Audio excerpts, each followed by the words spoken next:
નમસ્કાર મિત્રો, જય ખોડિયારમાં મિત્રો, તમારું મારી યુટ્યુબ ચેનલમાં સ્વાગત છે। મિત્રો, આજે આપણે જઈ રહ્યા છીએ એક અતિ પવિત્ર અને મનમોહક સ્થાન ખોડિયાર માતાનું મંદિર માટલ ગામે આવેલું છે તેના દર્શન કરવા માટે, જે વાંકાનેરની બાજુમાં આવેલું છે। તો ચાલો મિત્રો મારી સાથે હવે આપણે સુંદર યાત્રાની શરૂઆત કરીએ અને આજે ખોડિયાર માના આપણે સૌ સાથે મળીને દર્શન કરીએ। મિત્રો, માટલ ગામ રાજકોટથી લગભગ 80 કિલોમીટર અને વાંકાનેરથી માત્ર 75 કિલોમીટર અંતરે આવેલું છે। રસ્તો બહુ સરસ છે અને કુદરતી દ્રશ્યોથી ભરપૂર છે।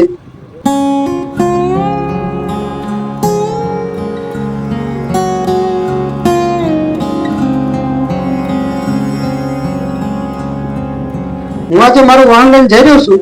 તમે પણ બાઇક કે કાર લઈને સરળતાથી માટલ ગામે આવી શકો છો। તો ચાલો મિત્રો, અમે પહોંચી ગયા છીએ જામસરની ચોકડીએ અને હવે અહીંયાથી 1 કિલોમીટર અંતરે મા ખોડિયારનું મંદિર આવેલું છે અને આ બાજુનો જે રસ્તો તમે જોઈ રહ્યા છો તે માથક ગામથી આવી રહ્યો છે અને તેની સામેની જ બાજુ જે આ રસ્તો છે તે વાંકાનેરથી આવે છે અને જે આપણે આવ્યા તે પાછળનો રસ્તો છે જે જામસર બાજુથી રસ્તો આવે છે અને આ ચોકડીથી 1 કિલોમીટર અંતરે ખોડિયારનું મંદિર આવેલું છે। તો ચાલો મા ખોડિયારના દર્શન કરવા માટે હવે માટે તરફ જઈએ। તો હવે આપણે પહોંચી ગયા છીએ જે લોકેશનની વાત કરતા તે લોકેશને ખોડિયાર માતાજીના પવિત્ર મંદિરે। તમે જોઈ શકો છો બહારનો નજારો કેટલો અદ્ભુત છે અને આધ્યાત્મિક વાતાવરણ છે। અહીં પહોંચીને એક અજબ પ્રકારની શાંતિનો અનુભવ થાય છે અને અહીંથી જોવા મળતા દ્રશ્યો ખરેખર શાંતિદાયક છે। ખોડિયાર માતાનું આ મંદિર એક ઊંચાઈવાળા વિસ્તાર પર આવેલું છે, જે આપણે પગપાળા ચાલીને ઉપરની બાજુ જવાનું છે અને ત્યાં છે ખોડિયાર માતાનું મંદિર। તો ચાલો મિત્રો હવે આપણે આગળની તરફ જઈએ અને માં ખોડિયારના હવે દર્શન કરીએ। આ છે ખોડિયાર માની સુંદર પ્રતિમા। અહીં દરરોજ હજારો ભક્તો દર્શન કરવા માટે આવે છે। મંદિરનું વાતાવરણ ખૂબ જ પાવન છે। અહીં આવેલી શાંતિ તમને આંતરિક ઉર્જાથી ભરપૂર કરી નાખે છે। અહીં માતાજીની મૂર્તિ ખૂબ જ મનોહર છે।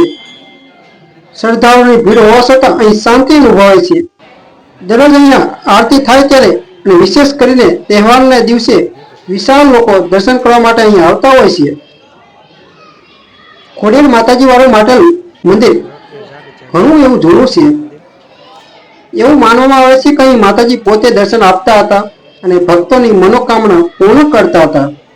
માત્ર ગુજરાત જ નહીં પરંતુ દેશભરમાંથી લોકો અહીં માની આરાધના માટે આવે છે। આજે લોકો માની કૃપાથી દુઃખ દૂર થાય છે એવી શ્રદ્ધા ધરાવે છે। અહીં રૂમની વ્યવસ્થા અને પ્રસાદની પણ વ્યવસ્થા હોય છે।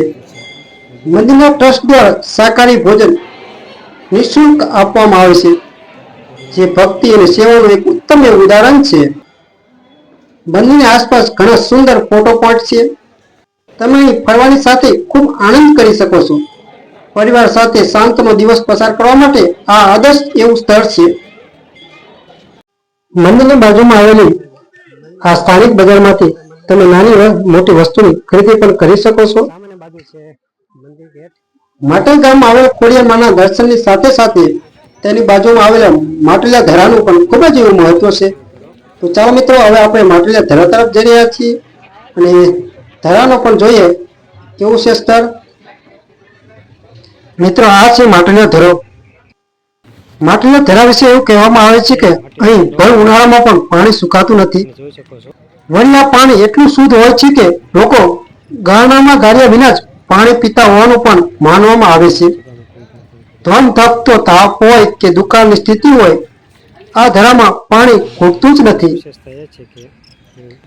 અને આ ધરાનું પાણી પણ એટલું મીઠું છે કે આખા ગામના લોકો આ ધરાનું જ પાણી પીવે છે અને મંદિરે દર્શન કરીને આવ્યા બાદ ભક્તો પણ આ પાણીને માથે ચડાવવાનું ભૂલતા નથી। તો મિત્રો, આવી હતી મારી યાત્રા। આજની યાત્રાનો અનુભવ ખૂબ જ આશ્ચર્યજનક રહ્યો। જો તમે પણ શાંતિ અને ભક્તિ અનુભવો માંગતા હોય તો ખોડિયાર માતાજી મંદિર માટલ ગામની અવશ્ય મુલાકાત લેજો।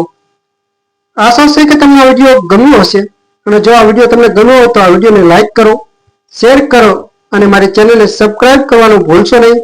ફરીથી મળશું નવી યાત્રા સાથે। જય ખોડિયાર માં।